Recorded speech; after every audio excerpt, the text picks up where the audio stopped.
अरे बहू, अभी तक तुझसे गुंजियों का काम ना निपटा? हाथों पर मेहंदी लगा रखी है क्या? जल्दी जल्दी हाथ चला, अभी मटरी और लड्डू भी तो बनाने हैं। सुशीला जी साड़ी का पल्लू अपने कमर में दबाते हुए रसोई में घुसते हुए बोली। वो तो अच्छा हुआ मैंने घेवर का ऑर्डर रामोतार हलवाई को दे दिया, वरना तू तो सारे ही पकवान बना देती। ऐसा सिंदारा भेजूंगी अपनी गुड़िया के घर, गुड़िया के ससुराल वाले देखते रह जाएंगे।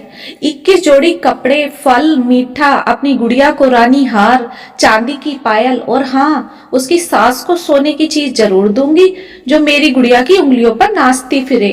मैंने तो शादी में भी इतना धन दिया था, आज तक उसकी ससुराल वालों ने चू तक ना की। रानी की तरह ऐश करती है मेरी गुड़िया, तेरी तरह थोड़ी जो नौकरानी बनकर पड़ी है अपने ससुराल में। सुशीला जी ने अपनी बहू रिया से बोला, अरे लड़की की इज्जत तो मायके वालों के हाथ में होती है, इतना धन भर दो ससुराल वालों के मुंह में जो बोलने लायक ही ना बचे। सुशीला जी एक एक करके तानों की बौछार रिया पर किए जा रही थी और रिया बेचारी चुपचाप गुंजिया मटरी बेल रही थी। अरे महारानी, सिंदारा तो तेरा भी आएगा, तेरे माँ बाप को याद भी है या ना? रिया बेचारी क्या ही बोले अपनी सास से कि उसके पापा ने तो पहले ही 2100 रुपए सिंदारे के दे दिए, उनकी हैसियत बस इतनी ही है। अरे रिया, तुम्हारे पापा का फोन आया है, सिंदारे का सामान कुरियर कर दिया है उन्होंने, 2-4 दिन में आ जाएगा। इससे पहले रिया कुछ बोलती, रिया के पति रचित ने रसोई में आते हुए बोला।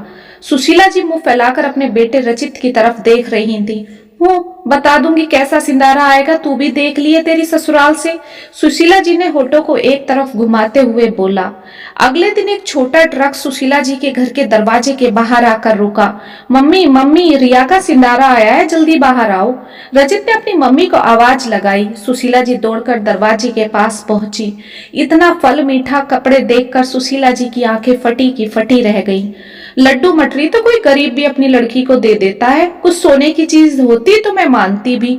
सुशीला जी ने रिया की तरफ आंखों की पुतलियां घुमाते हुए बोला। अरे मम्मी, ये लाल वाला थैला तो देखो, इसमें क्या है? रचित ने एक थैला अपनी मम्मी के हाथों में पकड़ाते हुए बोला। जैसे ही सुशीला जी ने थैला खोला, हैरान रह गई। सुशीला जी के लिए सोने का सेट, रिया के लिए रानी हार और चांदी की पायल, रचित के लिए सोने की अंगूठी रिया के मम्मी पापा ने भेजी थी।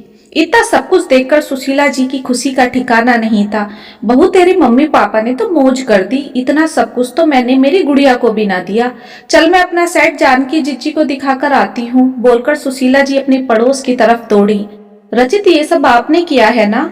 रचित ने मुस्कुराते हुए हाँ में सर हिलाया। लेकिन क्यों रचित? मैं भी चाहता हूँ मेरी पत्नी इस घर में रानी बनकर रहे, ना कि नौकरानी बनकर, बोलकर रचित ने अपनी रिया को गले लगा लिया। दोस्तों, एक अच्छा जीवन साथी अपनी पत्नी का हर हाल में साथ देता है। ऐसी ही पारिवारिक कहानियां देखने के लिए मेरे चैनल को सब्सक्राइब करें।